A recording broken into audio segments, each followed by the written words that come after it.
오늘의 말씀은 샬롬이라는 제목인데요. 샬롬은 행복이라는 말로 표현할 수 있고 또 평안이라는 말로 표현할 수 있습니다. 행복을 제가 국어사전을 찾아보니까 어떤 삶의 만족을 말하더라고요. 예를 들면 삶에 만족되는 일들이 어떤 것이 있을까요? 우리 자녀가 잘 되는 일, 또는 우리가 재정적으로 풍족해서 우리가 하고 싶은 것들을 할 때 그것이 행복이라는 거예요. 행복은 신앙으로만 해결될 수 있는 것이 아닙니다. 사실적으로 행복은 우리 삶에서 무엇인가 채워질 때 가능한 일입니다. 그래서 믿음으로만 세상을 살 수가 없어요. 열심히 세상에 나가서 육적으로 우리가 또 성취되어진 일들, 또 우리가 얻는 일들 다 행복으로 말할 수가 있습니다. 지난주에 우리 김호중 씨가 음주운전으로 발각이 됐습니다. 그분이 제가 알기로는 크리스찬을 알고 있고 또 여러 찬양곡도 낸 것을 알고 있고 TV에서도 찬양을 부르는 것으로 사람들한테 영향을 미친 것을 알고 있어요. 술을 먹을 수 있고요. 음주운전을 할 수 있다고 저는 생각합니다. 이렇게 하면 제가 너무 관대할지 모르겠지만, 그런데 좀 안타까운 것은 그분이 음주운전을 하고 나서 나중에 일어났던 결과의 행동이었습니다. 회피하고 또 보통 사람이 할 수 없는 것들의 물질을 통하여서 자기의 죄를 좀 벗어나고자 하는 그런 모습을 보면서 이분이 과연 정말 하나님 앞에 찬양을 부렸던 사람이었을까? 그분이 전에는 무명이었죠. 그래서 TV에 나와서 오디션 통해서 인기를 얻게 되었고 많은 부를 얻게 되었습니다.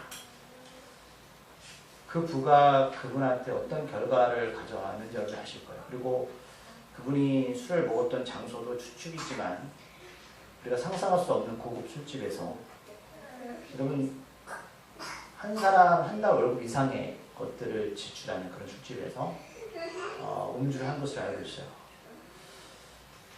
물질이 저는 그렇게 쓰여지는 것에 대해서 굉장히 마음이 아팠습니다. 예수 믿는 사람들이. 우리가 예수 믿는 사람 맞습니까? 우리도?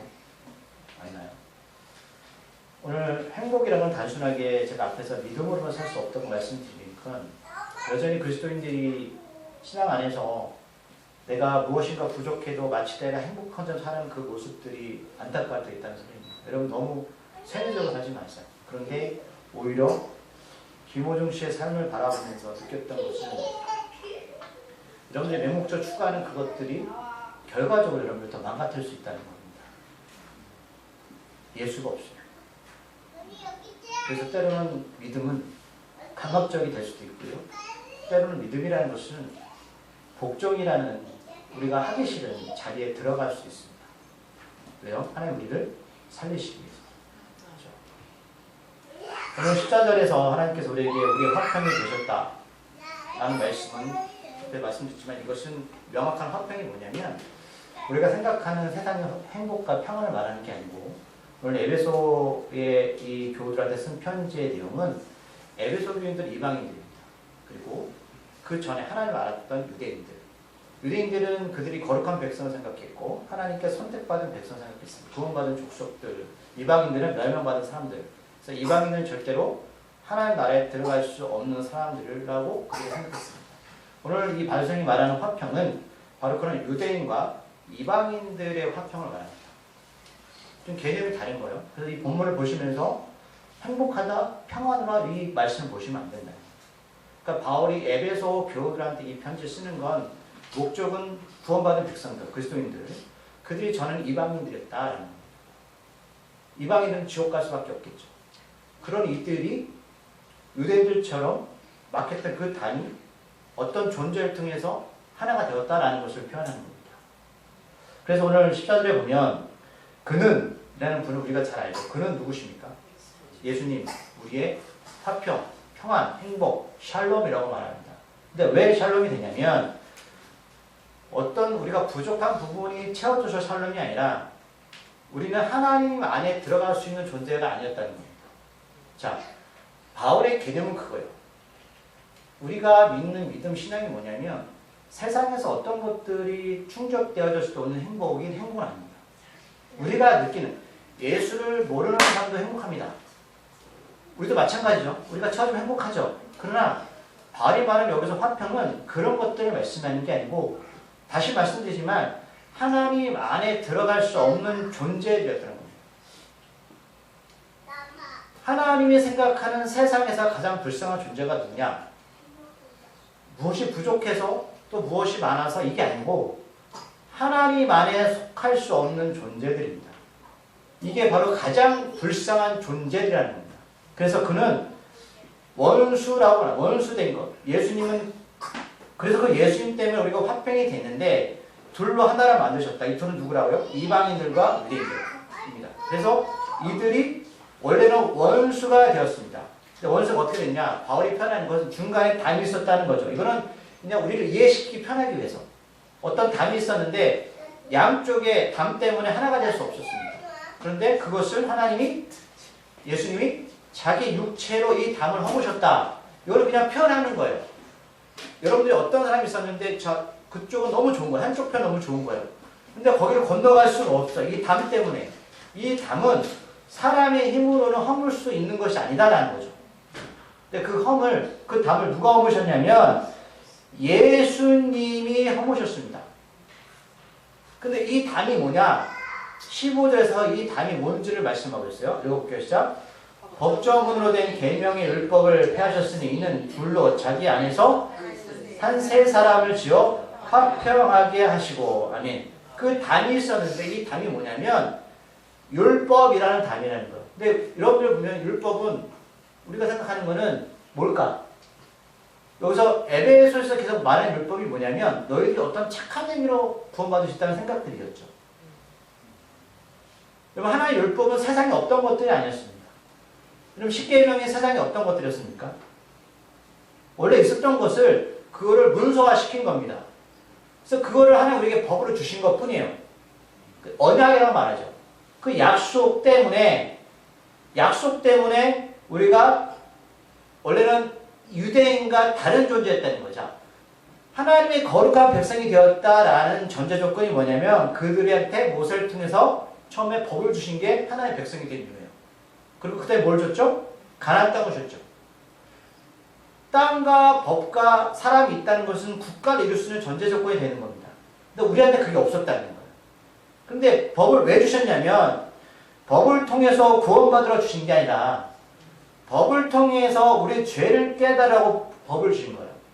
근데 이스라엘 백성들은 어떻게 사고방식이 바뀌었냐면 난 저 사람보다 법을 잘 지키고 있어.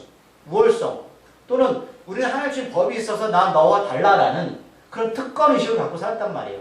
근데 그걸 잘 지켜서 우리가 구원받을 수 있습니까? 아니잖아요.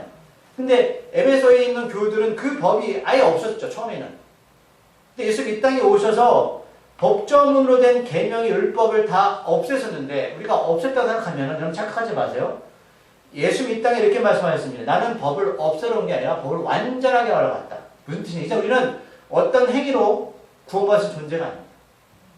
우리는 어떤 행위로 하나님이 막으신 그 담을 넘을 수 있는 사람이 아니라는 거예요. 그러면 이 담을 누가 허물 수 있습니까? 그 법을 만드신 존재라는 거죠. 법은 하나님이 만드신 거죠. 그래서 하나님 스스로가 십자가에 죽어서 그 법을 허무셨다는, 완전하게 만드셨다는 거예요. 그 뜻이에요. 그러면 전에는 이방인들은 율법을 주시지 않았잖아요. 그럼 예수님이 그 법을 완전히 만들었다. 그러면 그 예수님을 이방인한테 줬다는 건 하나님을 몰랐던 그 사람들이 예수를 통해서 그 법 안으로 들어온 거예요. 법 안으로. 그럼 법이라는 것은 전에는 사람이 뭘 지켜서 구원받는 생각해서 했는데 예수님이 그 법을 완성했어요. 그러면 우리가 예수님 안에 들어간다는 것은 이제는 그 법을 초월하며 살아간다는 거예요. 우리 법이 우리를 이제 발목을 잡을 수가 없어요. 그러면 자, 우리 법이 없었어요. 그러면 법이 없어서 우리가 은혜도 사니까 법을 어기며 사는 사람이 아니라 어떤 예수라는 존재가 법을 자기 목숨과 바꿨기 때문에 그 예수가 믿음으로 우리 안에 들어오면 이제는 우리가 법을 지키려고 애쓰는 사람이 아니라 은혜 가운데 법을 초월하는 사람으로 살아간다는 거예요. 다시 말씀드릴게요. 은혜로 사는 사람은 내가 법을 이제 지켜서 구원받자, 난 너보다 우월해라고 그런 어떤 우월성에 사는 사람들이 아니고, 법이 나는 존재를 보면서 나는 죄인이구나. 나는 죄인의 괴수구나. 내가 어떤 존재인지를 깨닫고 은혜를 알기 때문에 자연스럽게 법을 지켜서 구원받는다는 그런 과정으로 가는 게 아니라 법이 나를 찔러서 이제는 은혜 가운데 나는 법을 지킬 수 없으니 더더욱 법 안에 살려고 하는 그런 믿음으로 살아가는 사람이 된다는 거예요. 제가 말이 좀 어려울 수 있습니다. 은혜를 받아서 누가 나를 위해 죽었단 말이죠. 그분이. 그래서 저는 그분이 말씀하신 것을 쫓아 살아간다는 거예요. 너무 감사해서. 그럼 예수가 말씀하신 그것들은 법하고 멀어진 게 아니잖아요. 사랑. 어떤 계명이 가장 큽니까? 하나님을 사랑하십시오. 둘째는 내 이웃을 사랑하십시오. 모든 것들을 집약하면 사랑이라는 예수 안에서 살아가는 사람이 된다는 거예요. 그래서 그 전에 우리가 그게 답이었는데 그것들을 초월하며 살아간다는 거죠. 근데 전에 에베소 교우들은 그것을 알았다 몰랐다? 몰랐다는 거예요. 근데 예수님이 그 담을 허무셨어요. 근데 지금 이스라엘 백성들도 예수를 믿지 않잖아요. 믿지 않죠. 그럼 말씀하는 거예요. 지금 많은 전쟁과 기근이 일어나는데 하나님의 관점은 그럼 이들이 어떻게 2000년 전에 이 바울 선임을 썼던 에베소 이방인들과 유대인이 하나가 될 수 있다. 그럼 누구 때문에 하나가 되는 거예요? 예수님을 통하여서만. 그럼 지금 많은 전쟁과 기근이 일어나 이스라엘과 하마스가 계속 전쟁을 하는데 그들은 정치적으로는 어떤 방법으로 하나가 될 수가 없습니다. 오직 하나가 될 수 있는 방법보다 예수 안에서. 이 말씀을 하는 거예요. 진정한 샬롬, 평화, 행복이 뭐냐? 예수가 없는 것은 절대로 샬롬이 올 수가 없습니다. 2000년 전에 이걸 허무셨잖아요. 이방인들과 유대인들 관계 속에서. 근데 지금 다시 그런 일이 벌어지잖아요. 근데 제가 예언하지만 전쟁은 끝나지 않을 겁니다. 예수님이 다시 오실 때까지 이 전쟁은 멈추지 않아요. 왜? 죄악들은 더 팽배하고 죄악들은 더 득세할 겁니다. 우리 안에서 믿음과 신앙을 저버리게 만들 거예요. 많은 사람들이 예수를 믿고 복음을 전하고 십자가 은혜를 경험하는 것들을 종교적인 것으로 전락해버리게 될 겁니다. 액세서리로 끝나버리는 거죠. 많은 사람들이 교회 다닌다고 하지만 내가 누굴 향해서 십자가를 전하고 예수를 전하거나 그 신앙을 내 목숨처럼 여기는 것보다는 내가 필요에 따라서 내가 짊어지는 하나의 종교적 평화를 얻고 살아가는 사람들을 전락하게 될 겁니다. 이 마지막 때는 그렇게 흘러가는 거예요. 그래서 15절에서 그렇게 말씀하는 거예요. 이 둘로 자기 안에서 새 사람을 지었다. 이 새 사람 우리가 지난주에 봤던 뭐냐면 그 말씀이에요. 어떤 말씀하면 2장 10절 읽어볼까요? 우리는 그가 만드신 바라, 이거 만드신 바라. 이 만드신 바라는 기억하시겠지만 하나님이 창조하실 때 말씀하고 똑같은 해석입니다. 똑같은 단어예요. 그럼 우리는 전에 어떤 사람이었다? 새 사람이 아니었다는 거예요. 영혼 없는 사람들, 십자가 은혜를 몰랐던 사람들. 그리고 이 사람은 어떻게 사는 거죠? 우월의식을 가지고 살거나 특권의식을 살거나 유대인들 아니면 이방인들처럼 우상 숭배하는 사람. 하나님이 우리를 만드신 창조사에게 벗어난 인생을 살았다는 거예요. 그러면 예수 안에서 우리를 새 사람을 주었다는 건 하나님이 아까 만드신 바라 똑같은 단어 말씀드렸죠? 왜 이렇게 하셨냐면 우리를 예수 안에서 선한 일을 시키기 위해서 하나님의 창조 사역을 새 사람을 통해서 이루기 위해서 하시는 거예요. 그럼 새 사람은 심플하게 누구냐면 영원히 회복된 사람이죠. 하나님 우리에게 푸니마 생기를 불어넣던 생명의 사람이에요. 그래서 제가 늘 강조하는 거지만 교회에 많은 사람이 있다는 게 중요한 게 아니라 정말 예수를 영접한 생명의 사람들이 몇 명이 있는가. 그 사람이 두세 사람 모여도 하나님이 계시다고 말씀하셨어요. 하나님은 성령이 모신 그 사람을 교회로 생각하시지 성령이 없는 사람은 교회가 아닙니다. 그는 종교인입니다. 종교인이에요. 구원받을 존재가 아닙니다. 그래서 새 사람을 지어 샬롬케 하셨다는 거예요. 그래서 지금 유대인들 가는데 그런 분들 있잖아요. 유대인들이었는데 하나님께서 역사하셔서 예수 믿는 사람들 있잖아요. 메시아주라고 부르는 그 사람들이 여러분 지금 담을 허물고 있어요. 예수가 아니면 하나가 절대 될 수가 없습니다. 그 샬롬을 말씀하는 거예요. 자, 11절에 보면 그러면 새 사람이 되려면 그 담을 허물고 예수 십자가의 은혜로 변화되려면 16절 또 십자가로 이 둘을 한 몸으로 하나님과 화목하게 하려 하셨다라고 말씀하고 있어요. 십자가로. 오직 성경은 십자가의 은혜가 아니면 여러분 화목할 수가 없습니다. 여기서 답이라고 말하는 표현이 있잖아요. 실제적으로 보면 두 가지 표현인데 2000년 전에 이 말씀을 전할 때는 어떤 의미로 받아들였냐면 성전이 있죠. 예루살렘 성전이 있는데 거기는 두 종류의 뜰이 있어요. 하나의 뜰은 이방의 뜰이 있었고요. 하나는 성전 내부의 뜰이 있었어요. 근데 왜 이방인의 뜰이라고 말하냐면 유대인들이 아니면 이 성전 내부의 뜰로 갈 수가 없어요. 그래서 예수님께서 뭐라고 말씀하셨냐면 유대인들한테 너희는 평생 뜰만 밟고 다니는 사람이라고 했어요. 어떤 의미인지 아세요? 하나님은 지성소이셨죠. 성전 안에 들어간다고 해서 하나님을 만나는 게 아니라 법궤가 있는 생명이 있는 곳에 예수님 피가 뿌려서 생명의 지성소로 들어갈 때만 하나님을 만날 수 있는 건데 유대인들은 그냥 성전 안에서 예물을 드리면서 하나님을 만나는 존재로 생각했어요. 그게 아니란 말이에요.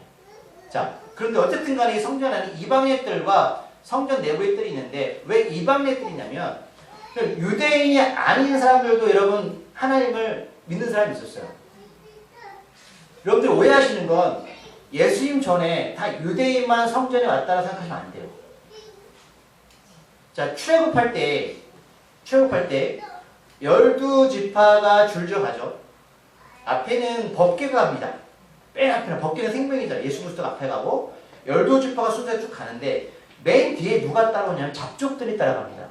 잡족이 누구였냐면 애굽이 통치할 때 그 애굽 안에 노예들이었습니다. 전쟁으로 인해서 노예 끌려왔던 사람들 또는 애굽인들 그들이 6월절 어린 양의 은혜로 구원받은 사람들이에요. 그래서 12지파 중에 맨 뒤에 있던 사람들이 잡족이었습니다. 그들 유대인이 아니었어요. 그들도 하나님을 믿고 싶었어요. 그리고 솔로몬이 우리가 여러 개 나가지만 솔로몬이 이디오피아의 여왕을 만나죠. 아프리카 가운데에서 가장 먼저 복음을 받아들인 게 이디오피아입니다. 2세기경에. 가장 먼저 받아들였죠. 그들도 하나님을 알았어요. 그들은 그러면 절기가 되면 유대인뿐만 아니라 성전에 예배드리러 누가 올까요? 아프리카 사람 또는 유대인이 아니지만 하나님 믿었던 사람들이 와요. 근데 이들은 성전 내부의 뜰로 들어갈 수가 없었어요. 이방의 뜰만 들어갔어요. 근데 이방의 뜰과 성전 내부의 뜰에는 뭐가 있었는데 담이 있었는데 그 높이가 1.5m예요. 크진 않겠죠. 근데 만약에 이방인이 그 뜰을 담을 넘어가면 거기 라틴어 헬라어로 뭐라고 써져 있었냐면 이 담을 넘어가면 너는 처형당할 것이다 라는 문구가 있었습니다. 글귀가.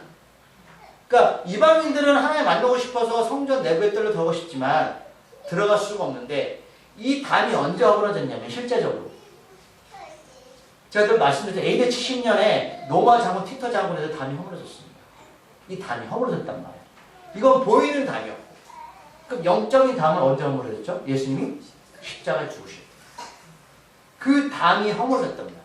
오늘 말하는 이 담이 두 가지 힘을 갖고 있는 거예요. 영적인 담이 있고 성전 내부의 담이에요. 근데 이 담을 예수님을 통해서 허물어서 샬롬이 그 안에 들어왔는데 그 샬롬은 이유가 뭐냐? 우리한테 예수님을 통해서 새 사람을 만들어서 이 땅에 샬롬을 이루기 위해서 우리를 부르셨다는 거예요. 만드신 바람. 우리를 원래 창조하신 그 목적대로 이 땅에서 하나님은 일을 하시기 위해서. 그럼 우리가 고민할 게 뭐냐면 그럼 하나님 그 담을 허무셨는데 그럼 내가 이 땅에서 어떻게 살아갈 것이냐는 여러분 갈등과 고민을 하셔야 된다고요. 이게 우리의 역할이라는 거예요. 우리의 몫이라는 거예요. 지금 바울 선생님이 에베소 교우들한테 이 편지를 쓰는 목적이 여기 있는 겁니다. 너희들이 이방인이었잖아. 너희들은 하나님께 구원받을 존재가 아니었고 너는 하나님 나라에 들어갈 존재가 아니었는데 예수님이 그 담을 풀어서 허무셔서 너희들 샬롬을 이끄셨어. 새 사람을 만들어서 하나님의 뜻을 이루기 위해서. 이거예요. 그래서 16절 읽어볼게요. 또 십자가로 이 둘을 한 몸으로 하나님과 화목하게 하려 하시니라. 원수된 것을 십자가로 어떻게 해요? 소멸하셨다. 오직 십자가만이 담을 허물었는데, 그런데 문제는 이 십자가 은혜를 세 사람이 너희들이 그것을 가지고 세상에 나가서 그것을 전하는 믿음의 사람이 되어야 된다는 거예요. 말씀을 두 가지 찾아볼게요. 로마서 7장 4절 248쪽 로마서 7장 4절 248쪽입니다.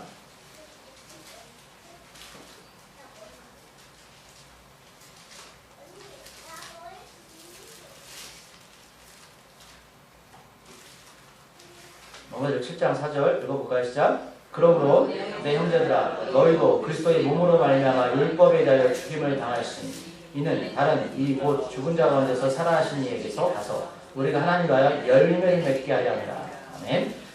이제 가시죠. 그러므로 내 형제들아, 형제는 예수 그리스도 구원받은 사람 말이에요. 형제들아 너희도 그리스도의 몸으로 말미암아 율법에 대하여 죽임을 당했다. 하나님 율법을 만드셨고 예수의 몸으로 하나님 직접 그 율법을 완성시켜 버렸단 말이에요. 그럼 무슨 뜻이야? 너희가 아무리 착한 자도 이제 구원받을 수 없어. 자, 이는 다름이 곧 죽은 자 가운데서 살아나신 이에게 가서 예수를 통해서 우리가 하나님을 위해서 열매를 맺게 하십니다. 왜 세 사람을 우리가 있게 하셨다고요? 열매를 맺게 하기 위해서. 열매 맺어라 이거예요. 성령이 열매를 맺어. 이게 에베소 교우들 부르신 이유예요. 또 말씀을 찾아볼게요. 갈라디아서 3장 13절. 갈라디아서 3장 13절 14절까지 볼게요. 갈라디아서 3장 13절 14절 시작. 그리스도께서 우리를 위하여 저주를 받은 바 되사 율법의 저주에서 우리를 속량하셨으니 기록된 바 나무에 달린 자마다 저주 아래 있는 자라 하였습니다. 아멘. 우리가 이거 배웠어요. 원래는 구약에 십자가의 죽음은 저주였어요. 그래서 예수님 죽고 나서 두 명이 공의원이 십자가 신령의 말씀을 가지고 내린 거는 그 말씀을 따르겠다는 거잖아요. 오늘 말씀에 보시면 율법의 저주에서 우리를 속량하셨다. 뭐 때문에? 십자가 때문에. 왜? 구약에 분명히 나무에 달린 자마다 저주 아래에 있는 자라 하였습니다. 그러면 왜 십자가 저주가 축복으로 바뀌었냐면 예수가 거기서 죽었기 때문이에요. 저주가 은혜로 바뀌었죠. 우리 원래 어떤 사람이었어요? 저주의 사람이잖아요. 우리 자녀는 예수 없이 어떤 사람이었어요? 저주의 자녀였다고요. 그 저주를 하나님이 자기 몸으로 십자가에서 은혜로 바꾸셨다고요. 그래서 14절 이는 그리스도 예수 안에서 아브라함의 복이 말씀드렸지만 이젠 왜 아브라함의 복이냐? 유대인은 다 아브라함 후손이잖아요. 그럼 아브라함 후손이 다 구원받는 게 아니라 영적인 후손. 내가 하늘의 별과 같이 예수님을 통해서만 구원받는다는 거예요. 아브라함의 복이 이방인에게 미치게 하고 아까 이 얘기는 에베소 교우들한테 원래는 하나님은 아브라함 후손들은 유대인들만 하나님의 후손이잖아요. 이제는 아브라함의 복이 누구? 예수 이 땅에 오셨잖아요. 육신으로. 그 분이 십자가에 죽고 부활하신 말미암아 이방인에게 그 복이 미쳤다는 거예요. 이 복은 뭐다? 우리 읽었던 창세기 12장에서 하나님께서 아브라함과 하늘의 별을 바라보면서 내가 너를 복의 근원으로 만들 거다. 그 복이 이 복이에요. 우리로 하여금 믿음으로 말미암아. 그럼 믿음이 뭐냐? 예수님이 나를 십자가에 죽었다는 사실을 믿고 부활한 사실을 영접한 사람들, 이걸 그 세상의 가치 믿음으로 믿는 사람들, 이게 믿음이라고요. 교회 공동체 안에 들어왔음에도 불구하고 여전히 내가 인생의 우선순위의 가치를 거기에 두지 않고 다른 곳에 둔다면 그분은 그걸 믿는 거예요. 그분의 믿음이에요. 내가 교회 안에 들어왔지만 아무리 떠들어도 그분이 믿는 믿음은 예수의 우선순위 믿음이 아니에요. 그래서 우리로 하여금 믿음으로 말미암아 믿음을 통해서 성령의 약속을 받게 하려면 이 약속은 언제부터 온 거야? 아브라함 때부터. 회개하고 제사함 받으라 성령을 선물로 주겠다. 이 믿음을 우리에게 주신 거고 에베소 교도들한테 준 거예요. 왜? 새 사람을 입어서 십자가의 은혜를 전하라 이거예요. 성령의 열매를 맺어라. 그래서 여전히 교회에 들어와서 법이 없으니까 내 마음대로 살면 되는 거 아니야. 라는 사람들한테 바울 선생님은 로마서 3장 31절 찾아볼게요. 로마서 3장 31절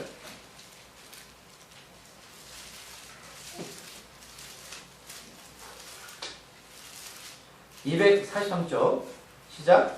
그런즉 우리가 믿음으로 말미암아 율법을 파괴하느냐? 그럴 수 없느냐? 도리어 율법을 굳게 세우리라. 아멘. 십자가 은혜를 경험하는 사람들이 고백하는 공통적 이야기가 뭐냐면 나는 법을 지킬 수 있는 존재가 아니다. 법을 통해서 내가 얼마나 추악한 존재인지를 깨닫는 거예요. 김호중 씨가 정말로 십자가 은혜를 경험했다면 여러분 그렇게 살지 않아요. 그가 아무리 무대에 나와서 하나님을 찬양할지라도 좀 죄송한데 그 속에 예수 없습니다. 예수 없습니다. 도리어 율법을 굳게 세웠다. 내가 어떤 존재인지 알기 때문에 내가 어떤 사람인지 알기 때문에 그분이 그런 성공의 자리에 들어갈지라도 절대 무너지지 않습니다. 그 자리는 내게 한 게 아니에요. 그럼 그분 때문에 얼마나 많은 사람들이 실족하겠습니까? 말씀도 찾아볼게요. 로마서 7장 6절.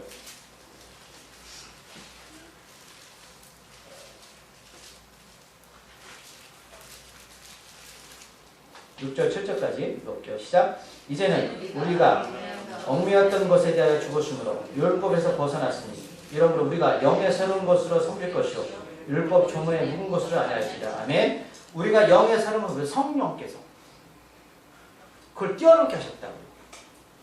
그 다음에 그런즉 우리가 무슨 말 하리요? 율법이 주냐? 그럴 수 없느냐? 율법으로 말미암아 않고는 내가 죄를 알지 못했으니 곧 율법이 탐내지 말라 하지 않았다면 내가 탐심을 알지 못하였으라. 아멘. 무슨 뜻이죠? 말씀드렸죠. 율법에 남의 것을 탐내는 건 죄야라는 것이 기록되지 않았다면 내가 죄인지 모른다고요. 그래서 율법을 주신 거예요. 나한테. 그런데 내가 느낀 게 뭐죠?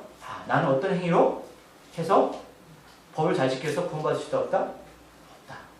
그걸 깨닫게 된 거예요. 하나님 스스로 그것 때문에 죽겠다. 나 때문에. 율법이 없어진 게 아니라 은혜가 알면 율법이 내 안에서 얼마나 크게 작동하는지 몰라요. 이게 은혜라는 거예요. 그래서 아까 우리가 읽었던 15절에서 다 넘어가서 에베소서 하나님 우리를 만드셔서 새 사람으로 창조하신 거예요. 그래서 17절에 보면 읽어볼게요. 또 오셔서 먼 데 있는 너희에게 에베소 평안을 전하시고 가까운 데 있는 자들에게 평안을 주신다. 그래서 먼 데가 누구냐면 이방인들, 에베소 교우들, 가까이 있는 유대인들을 말해요. 이 사람들을 함께해서 하나님이 샬롬을 전하게 하셨어요. 하나님 이스라엘 백성들 왜 구원하셨죠? 하나님 뜻이 있어서 그렇잖아요. 하나님 계획과 뜻, 하나님의 나라 이것들을 그들 위해서 이루길 바라시는데 그것이 깨져버렸잖아요. 자, 이 평안이 성취되려면 오직 성령을 통해서만 가능합니다. 그래서 왜? 성령은 두 개일까요? 하나입니다. 18절 이는 그로 말미암아 우리 둘이 한 성령 안에서 아버지께 나아감을 얻게 하시다.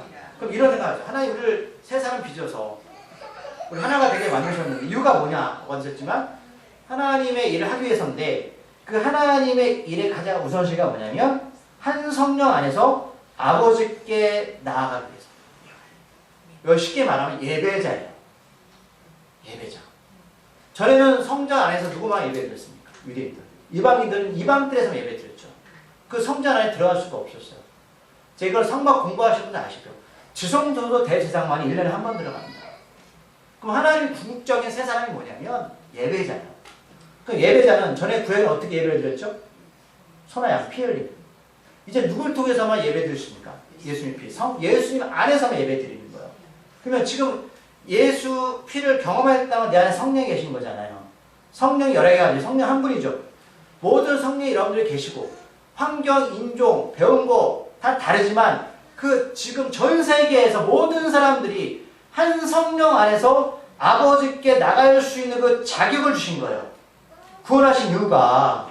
그러면 하나님이 뭘 가장 귀하고 지금 가장 기쁘게 생각하시냐면 여러분 다른 게 아닙니다.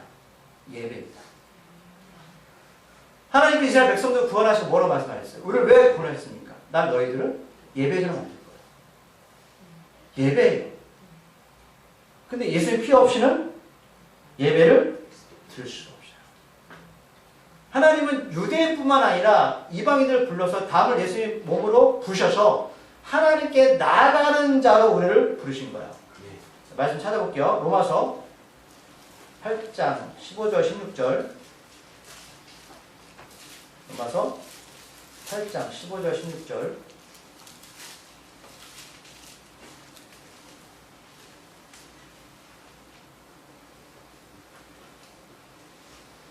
로마서 8장 15절 16절 읽어볼게요. 자, 너희는 다시 무수하는 종의 영을 받지 아니하고 양주의 영을 받았으므로 우리가 아빠 아버지라고 부르신다. 성령이 친히 우리의 영과 더불어 우리가 하나님의 자녀인 것을 증언하시네. 아멘. 여러분, 사람한테 말씀드렸지만 몸이 있고 혼이 있고 영이 있습니다. 하나님의 영이 있고 악한 영이 있어요. 우리가 하나님을 아버지라고 부를 수 있는 건 바로 성령의 역사죠. 성령이 친히 우리의 영과 우리 혼과 더불어서 우리가 하나님의 자녀인 걸 증언하신대요. 우리가 하나님께 아무리 어떤 걸 예배에 들어도 성령이 없어서 하나님 받지 않으세요. 가인과 아벨의 제물처럼 피 없이는 하나님 받지 못하십니다. 말씀 하나 더 찾아볼게요. 갈라디아서 4장 6절. 갈라디아서 4장 6절.